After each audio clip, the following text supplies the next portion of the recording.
అసలు అయ్యా చంద్రబాబు, అసలు ఎవరిదయ్యా గొడ్డలి పార్టీ అని చంద్రబాబు సీరియస్గా క్వశ్చన్ చేస్తా ఉన్నా. ఎవరిదయ్యా గొడ్డలి పార్టీ? ఎవరిదయ్యా గన్ కల్చర్? ఎవరిదయ్యా హత్యా రాజకీయాలు? ఎవరిది హత్యా రాజకీయాల సంస్కృతి అని అడుగుతా ఉన్నా. ఇదే చంద్రబాబు నాయుడు గారి సూటిగా. మా కుటుంబంలో ముగ్గురు, మా తాతగారు, మా నాన్నగారు, మా చిన్నాన్నగారు ముగ్గురు బలైపోయారు. మేం బాధితులం. కానీ మాపైనే వీళ్ళు తప్పుడు రాజకీయాలు చంద్రబాబు నాయుడు గారు చేయిస్తారు. మా తాతగారు రాజారెడ్డి గారిని చంపింది ఎవరని అడుగుతా ఉన్నా చంద్రబాబు నాయుడు గారిని. టీడీపీ వాళ్ళు కాదా? ఈ ఘటన చంద్రబాబు ముఖ్యమంత్రిగా ఉన్నప్పుడు కదా జరిగింది. 1999 చంద్రబాబు నాయుడు గారు ముఖ్యమంత్రిగా ఉన్నారు. 1999 ఎన్నికలకు ముందు, ఏడాది ముందు చంద్రబాబు నాయుడు గారు ముఖ్యమంత్రిగా ఉన్నప్పుడు నా తాతగారిని రాజారెడ్డి గారిని చంపారు.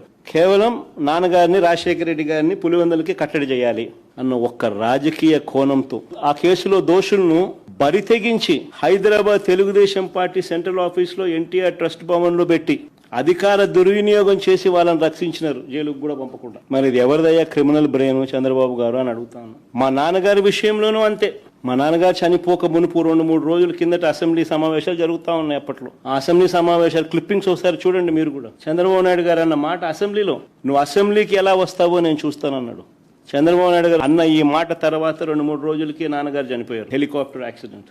ఇప్పటికీ కూడా దీనికి సంబంధించి నివృత్తి కాని అంశాలు ఎన్నో ఉన్నాయి. ఎవరిదయ్యా చంద్రబాబు క్రిమినల్ బ్రెయిన్ అని అడుగుతా ఉన్నా. మా చిన్నాన్న వివేకానంద రెడ్డి గారిని ఇదే చంద్రబాబు ప్రభుత్వంలో హత్యకు గురైన మాట వాస్తవం కాదా అని అడుగుతా ఉన్నా. వైసీపీ పార్టీ కోసం, అవినాష్ రెడ్డి కోసం తాను క్యాంపెయిన్ చేస్తా ఉన్నాడు. జమ్మలమడుకు పోయి క్యాంపెయిన్ చేసి వచ్చినాడు. పైగా తానే వివేకం చిన్నాన్నను హత్య చేశానంటూ సాక్షాత్తు టీవీలో, లైవ్ టీవీలో చెలరేగిపోయి విచ్చలవిడిగా మాట్లాడిన ఈ దస్తగిరి అనే వ్యక్తి, చంపిన వ్యక్తి, నేనే చంపాను అని చెప్పి విచ్చలవిడిగా చెలరేగిపోయి మాట్లాడే టీవీ లైవ్ షోలో ఈ దస్తగిరి అనే వ్యక్తి ఇవాళ స్వేచ్ఛగా పోలీసుల వత్తాసుతో దర్జాగా కారులో తిరుగుతా ఉన్నాడు. జైల్లో ఉండాల్సిన వ్యక్తి దర్జాగా కారులో తిరుగుతా ఉన్నాడు ఈరోజు. అంతేకాదు పైగా చంద్రబాబు లాయర్ సిద్ధార్థ లూత్రా, దస్తగిరి లాయర్ కూడా సిద్ధార్థ లూత్రా. మరి ఎవరిదయ్యా చంద్రబాబు క్రిమినల్ బ్రెయిన్ అని అడుగుతా ఉన్నా. రాజకీయ లబ్ధి కోసం ప్రలోభాలతో హంతకులను రక్షించడం, నిర్దోషులను హింసించడం ఈ కేసులో జరుగుతా ఉంది. ఇదేగా చంద్రబాబు అని అడుగుతా ఉన్నా. ఇంకొక ఉదాహరణ, చంద్రబాబు గారి బావమరిది వియ్యంకుడు బాలకృష్ణ గన్ పట్టుకుని టపా టపా అని ఇద్దరిని కాల్చి పడేయలేదా అని అడుగుతా ఉన్నా. టపా టపా అని గన్ను పట్టుకొని కాల్చి పడేయలేదా అని అడుగుతా ఉన్నా. ఇదే పెద్ద మనిషి బాలకృష్ణ, చంద్రబాబు నాయుడు గారి వియ్యంకుడు టపా టపా అని ఇద్దరిని లేపేయలేదని అడుగుతా ఉన్నా. ఎవరిదయ్యా గన్ కల్చర్ అని అడుగుతా ఉన్నా. ఆ తర్వాత సాక్షులు ఉండకూడదని చెప్పి ఆ ఇంట్లో ఉన్న వాచ్మెన్ ను బండరాయితో మోది చంపారు. వాచ్మెన్ కొద్ది రోజులకే, ఈ ఇన్సిడెంట్ జరిగిన కొద్ది రోజులకే పాపం ఎన్టీఆర్ గారు అబ్బాయి హరికృష్ణ గారు యాక్సిడెంట్ లో ఆయన చనిపోతే పరామర్శ కోసం అని చెప్పి పోయి చంద్రబాబు నాయుడు గారు కేటీఆర్ తో పొత్తులపై చంద్రబాబు మాట్లాడారు శవాన్ని పెట్టుకుని.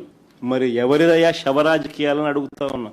అంతేకాదు సొంత కూతుర్నిచ్చి రాజకీయ జీవితాన్ని ఇచ్చిన సొంత మామ, తండ్రితో సమానమైన ఎన్టీఆర్ గారిని వెన్నుపోటు పొడిచి సీఎం కుర్చీని, ఆయన పార్టీని, ఆయన గుర్తును లాక్కుని ఆయన చనిపోయేట్టుగా చేసింది ఎవరయ్యా చంద్రబాబు అని అడుగుతా ఉన్నా. ఎవరివయ్యా కుట్ర రాజకీయాలు అని అడుగుతా ఉన్నా. మరో ఇన్సిడెంట్, వంగవీటి మోహన్ రంగారావు గారు ఒక టైగర్, ఆయన ఎలా చనిపోయారు? పేదలకు ఇళ్ల పట్టాలు ఇవ్వాలని విజయవాడలో నిరాహార దీక్ష చేస్తా ఉంటే అర్ధరాత్రి చంద్రబాబు నాయుడు గారి గవర్నమెంట్, తెలుగుదేశం పార్టీ అధికారంలో ఉంది, అర్ధరాత్రి నరికి చంపారు. ఈ ఘటనలో వేళ్లన్నీ కూడా చంద్రబాబు గారి వైపే చూపిస్తాయి. హరిరామ జోగయ్య గారు అప్పట్లో తెలుగుదేశం పార్టీ మంత్రి, చంద్రబాబు నాయుడు గారి సహచరుడు, అప్పట్లో తెలుగుదేశం పార్టీలో మంత్రి. ఆయన ఏకంగా పుస్తకం రాశాడు ఏ రకంగా ఇన్సిడెంట్ జరిగింది, చంద్రబాబు నాయుడు గారి పాత్ర ఎంత బలంగా ఉంది అని చెబుతూ. వంగవీటి మోహన్ రంగారావు గారి హత్య కేసులో ఒక ప్రధాన నిందితుడు వెలగపూడి రామకృష్ణ బాబు, ఇప్పుడు తెలుగుదేశం పార్టీ ఎమ్మెల్యే. ఇప్పటికీ ఇంకా ముందుకు పోదాం. హత్య రాజకీయాలు ఎవరియో, కుట్ర రాజకీయాలు ఎవరియో, శవ రాజకీయాలు ఎవరియో, ఇవన్నీ కూడా ప్రజలందరికీ కూడా తేటతెల్లమవుతా ఉన్నాయి. ఎన్టీఆర్ గారి మీద దాడి చేసిన కేసులో మల్లెల బాబ్జీ అనే వ్యక్తిని పోలీసులు అరెస్ట్ చేశారు. కొన్నాళ్ళ తర్వాత అతను ఒక లాడ్జీలో డెడ్ బాడీగా మారారు. డెడ్ బాడీగా మారిన ఆయన తన జోబీలో ఒక లెటర్ దొరికింది పోలీసులకు.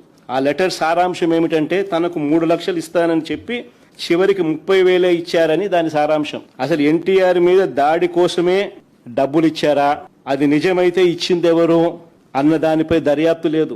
ఈ కేసులో వేళ్ళన్నీ కూడా అప్పట్లో చంద్రబాబు వైపే చూపించాయి. ఇంకొక ఎగ్జాంపుల్, పింగళి దశరథరామ్, ఈయన ఒక జర్నలిస్టు, విజయవాడలో ఎన్కౌంటర్ అనే ఒక పత్రికను పెట్టి టీడీపీ ప్రభుత్వ అవినీతిని ప్రశ్నిస్తా ఉంటే, ఈ వ్యక్తిని హైదరాబాద్ నుంచి బస్సు దిగి రిక్షాలో ఇంటికి వెళ్తా ఉంటే కత్తులతో దారుణంగా దాడి చేసి చంపారు. ఈ ఘటనలో వేళ్ళన్నీ కూడా అప్పట్లో చంద్రబాబు నాయుడు గారి వైపే చూపించాయి.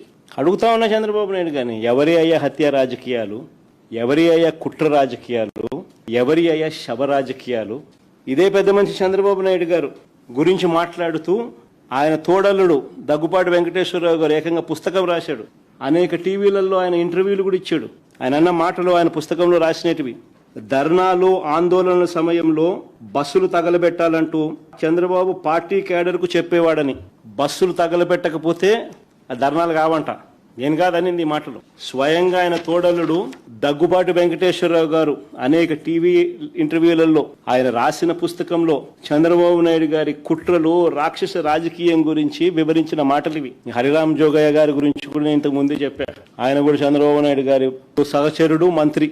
ఏ రకంగా చంద్రబాబు నాయుడు గారు కుట్రలు చేస్తారు, రాక్షస రాజకీయాలు చేస్తారు అన్నది ఆయన కూడా సువివరంగా కూడా వివరించినాడు. హత్యలతోనూ, వెన్నుపోట్లతోనూ, శవాలతోనూ, కుట్రలతోనూ రాజకీయాలు చేసింది, చేస్తున్నది చంద్రబాబు అయితే, విలువలు, విశ్వసనీయత, మాటకు కట్టుబడి రాజకీయాలు చేస్తా ఉన్నది మేము. గర్వంగా కూడా చెప్తా ఉన్నాను నేను ఈ మాట. వైఎస్ఆర్ కాంగ్రెస్ పార్టీ, జగన్ గురించి నేను ఒకటే గర్వంగా కూడా చెప్తా ఉన్నా. జగన్ మంచోడు కాబట్టే మా తాతను రాజారెడ్డి గారిని చంపిన వాళ్ళు ఈ రోజుకి కూడా ప్రశాంతంగా బతుకుతా ఉన్నారు. జగన్ చెడ్డోడైనంటే వాళ్ళంతా బతుకుండే వాళ్ళ? మా తాతగారిని దారుణంగా నరికి చంపిన వాళ్ళంతా ఈరోజు ప్రశాంతంగా ఇప్పటికీ ఉన్నారు. జగన్ నైజం ఎలాంటిది, జగన్ మనస్తత్వం ఎలాంటిది అని నిదర్శనం అది. వారికి ఎప్పటికీ ఏమీ కాదు. ఎందుకనంటే మాకు నేర్పించింది రాజకీయాలు ఎలా చేయాలని మాకు నాన్న నేర్పించింది. హత్యలు చేయమని కాదు, చంద్రబాబు నాయుడు గారి మాదిరి ప్రజలకు మంచి చేసి మంచి పేరు తెచ్చుకొని రాజకీయాలు చేయాలని. అది చంద్రబాబుకు మాకు ఉన్న డిఫరెన్స్.